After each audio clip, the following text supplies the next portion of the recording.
Hi, and welcome to this vocabulary lesson. In my lessons, I cover a basic word that is one of the 3,000 most used English words. However, I go deeper.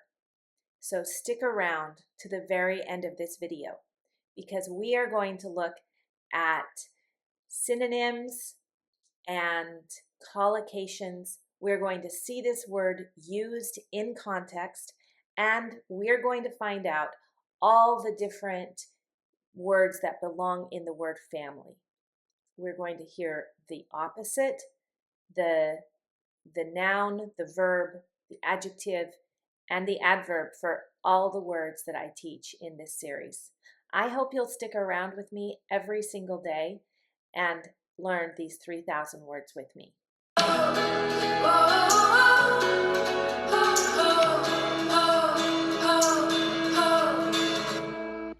Necessarily.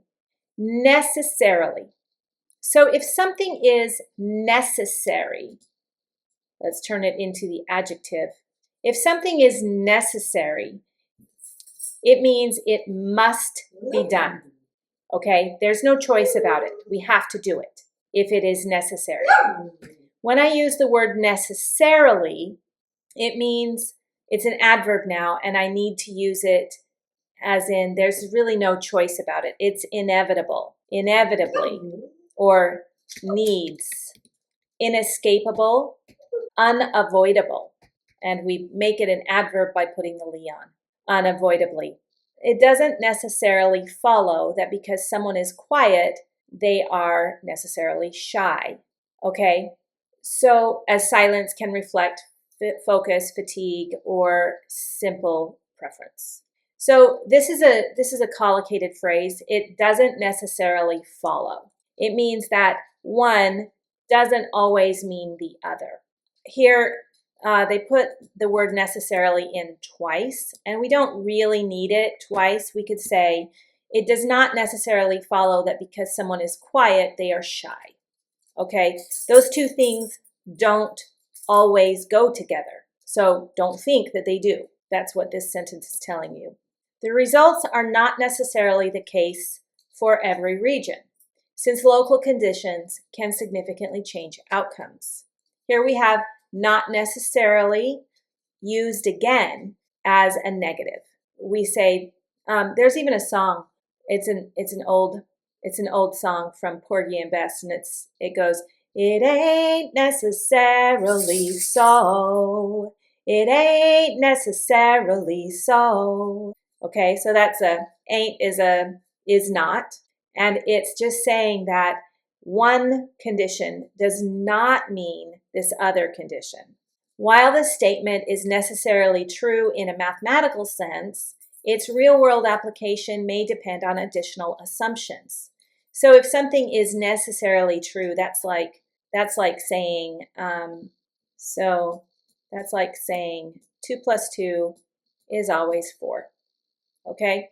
2 plus 2 is always 4. 2 plus 2 is necessarily 4. It needs to be 4. That's the mathematical use of necessarily true. It does not necessarily follow that because someone is shy. Okay, we did that one. Moving to a new city is not necessarily bad. So most people might think, I'm moving to a new city and I'm nervous. But then you might say to someone, wait a minute, but then when you see someone moving to a new city and you say, wait a minute, this isn't necessarily bad. It's not always bad. So not necessarily is the same as saying not always. It can be an exciting opportunity. Depends on how you look at it, right? In formal logic, one proposition necessarily implies another when it cannot be true that the first is true without the second also being true. Okay, so necessarily means that this needs to be true because this other thing is true. The opposite of necessarily would be unnecessarily. Unnecessarily. He spoke unnecessarily loudly. It wasn't needed to be so loud. The noun is necessary, and necessary is a nice way of saying the toilet. It's also an old way of saying the toilet because people don't want to say toilet. Or at least 50 years ago, people didn't want to say toilet. We've gotten a lot more accepting as time has gone on. Need is the verb. And a verb here would also be need, or a noun would be need or needs. The adjective is necessary, and the adverb is necessarily. Necessarily. I really hope that you enjoyed this word. Research shows that if you know 3,000 words, then you can pretty much say anything you need to say.